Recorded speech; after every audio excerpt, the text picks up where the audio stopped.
Fala Trincheira, mais um vídeo de análise. Eu separei aqui 8 jogadas para a gente falar sobre.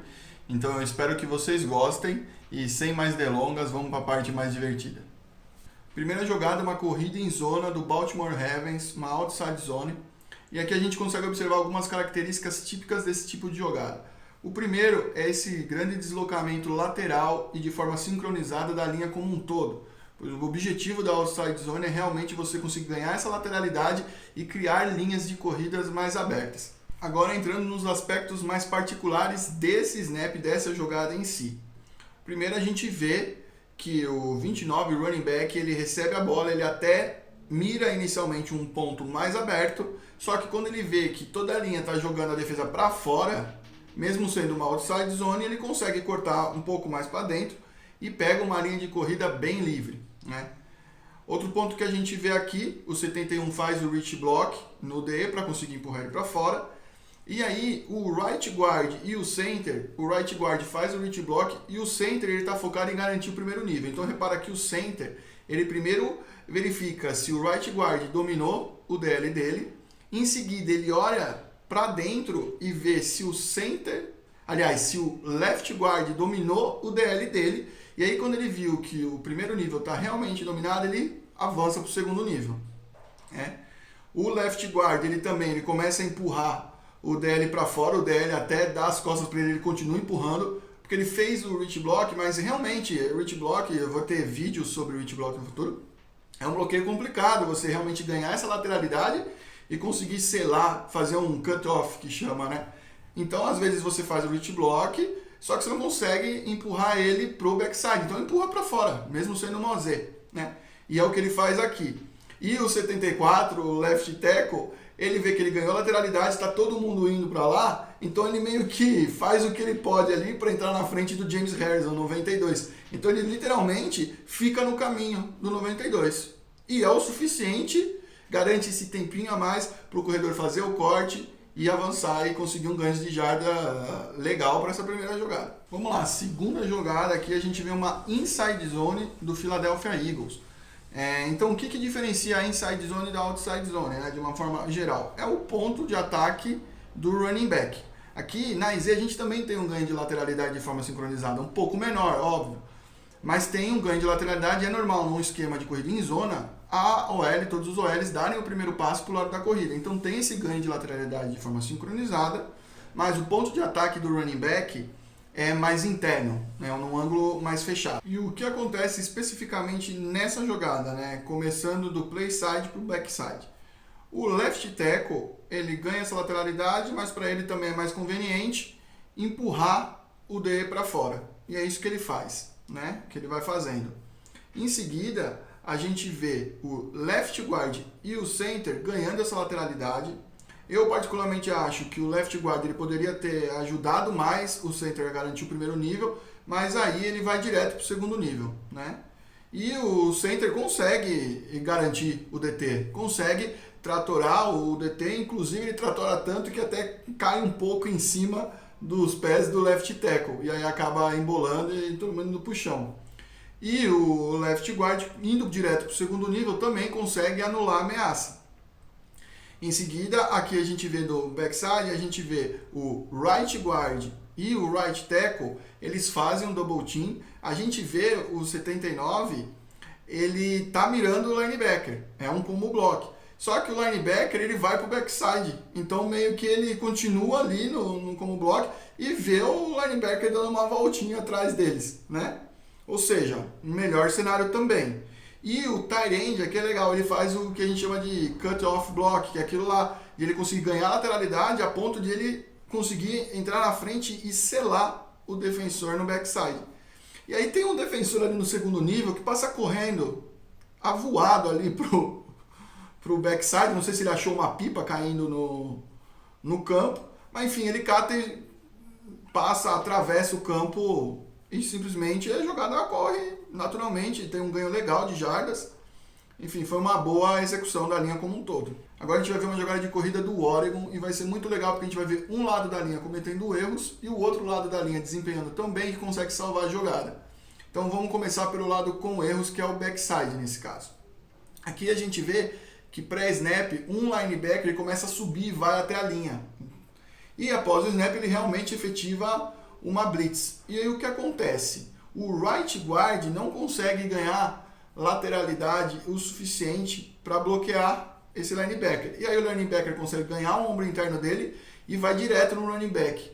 Sorte que o running back conseguiu sair, mas foi quase um tackle for loss. E o right tackle, ele ganha lateralidade, mas ele erra o ângulo de engajamento. E aí o DL consegue tirar ele do caminho.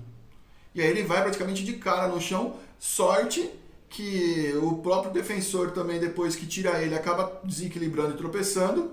E aí tem um tight end ali que consegue ficar nele.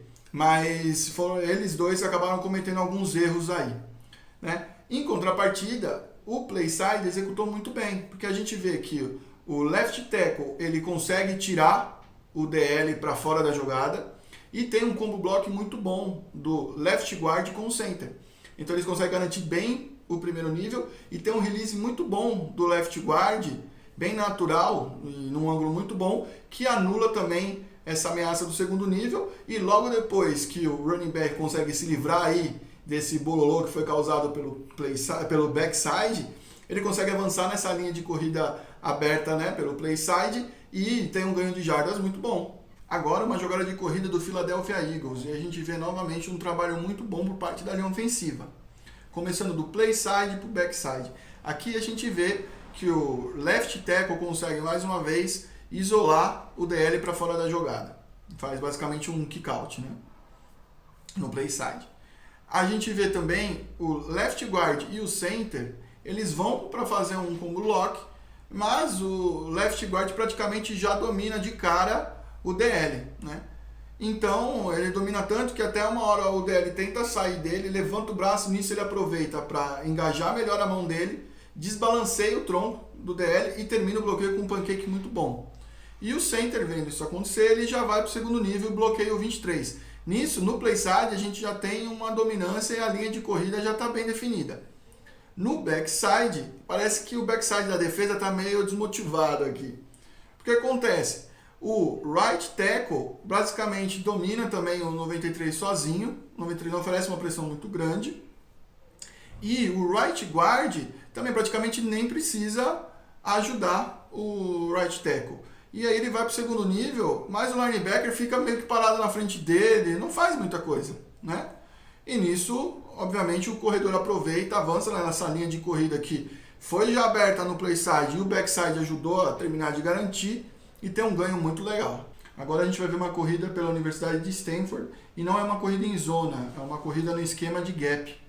E vai ter um skip pull muito legal do right guard, que é o David DeCastro, que hoje está no Steelers e entrega um jogo muito bom. Então vamos lá, o que acontece na linha da direita para a esquerda. Aqui a gente vê o right tackle, eles usam um bloqueio padrão, ele consegue isolar o defensor no backside sem muito trabalho.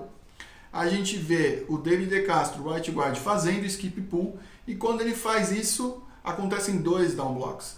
Tem o down block do center e o down block do left guard. Então ambos, tanto o center quanto o left guard, eles realizam um bloqueio em ângulo, visando selar os defensores internamente, ou seja, no backside, né? E eles fazem um trabalho muito bom, eles realmente conseguem selar os defensores e abre bem o campo de visão e tem um espaço, né, para o David DeCastro, fazendo o skip pull, conseguir mirar bem o seu engajamento no segundo nível. E aí a gente também vê o left tackle, ele faz um reach block, ele ganha uma lateralidade para dentro, para ele conseguir engajar e também selar um dos defensores para fora da jogada. Então ele abre aquele gap, ele abre aquele caminho também, né? Ajuda a consolidar mais ainda onde está acontecendo o skip pull, onde está acontecendo aquela liderança, né?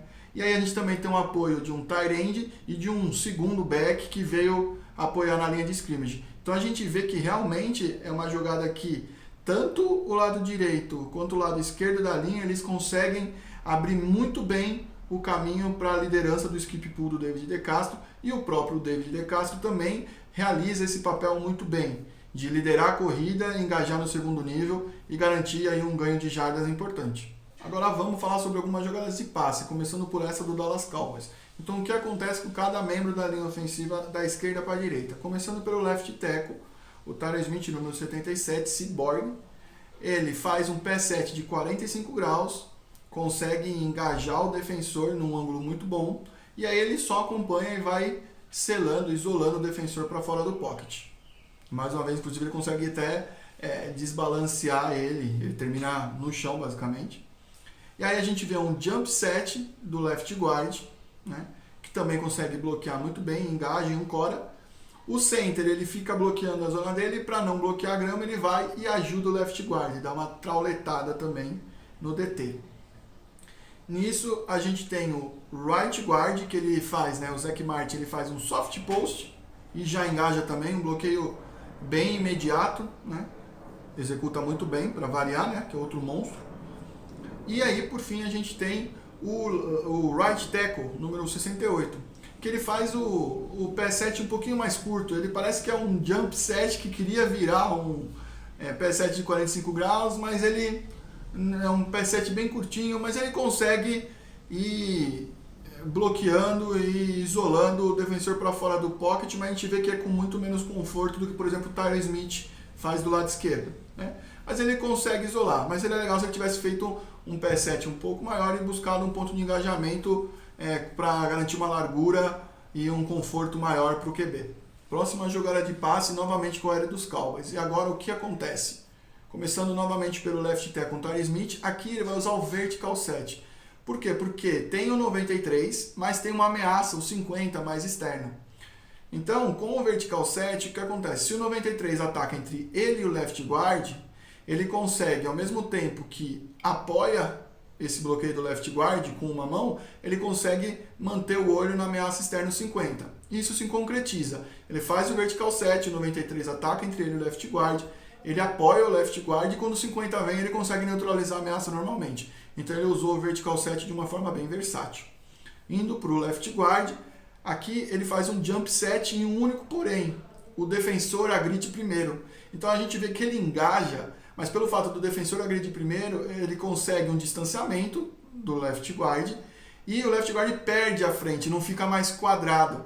Então aí a gente vê que ele estica o braço, ele começa a tentar tratorar de uma forma, por assim dizer, um pouco mais desesperada. E não é o engajamento ideal, então só tem esse porém. O center, ele garante a zona dele, mas aí ele poderia ter tomado um partido, ou esquerda ou direita, ele acabou bloqueando o grama, né? Acontece às vezes no calor do jogo, mas é aquilo que a gente conversou anteriormente, né, em outros vídeos. O ideal é você não bloquear a grama.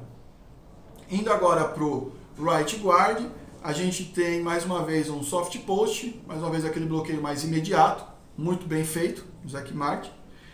E o 68, dessa vez ele faz o pé 7 de 45 graus, também executado muito bem, com engajamento bem firme, e neutralizou a ameaça sem problemas. Última jogada de passe é a Call L de Illinois. Então, só para complementar algo que eu falei posts atrás, em relação à questão de manter o pad level em qualquer progressão de bloqueio.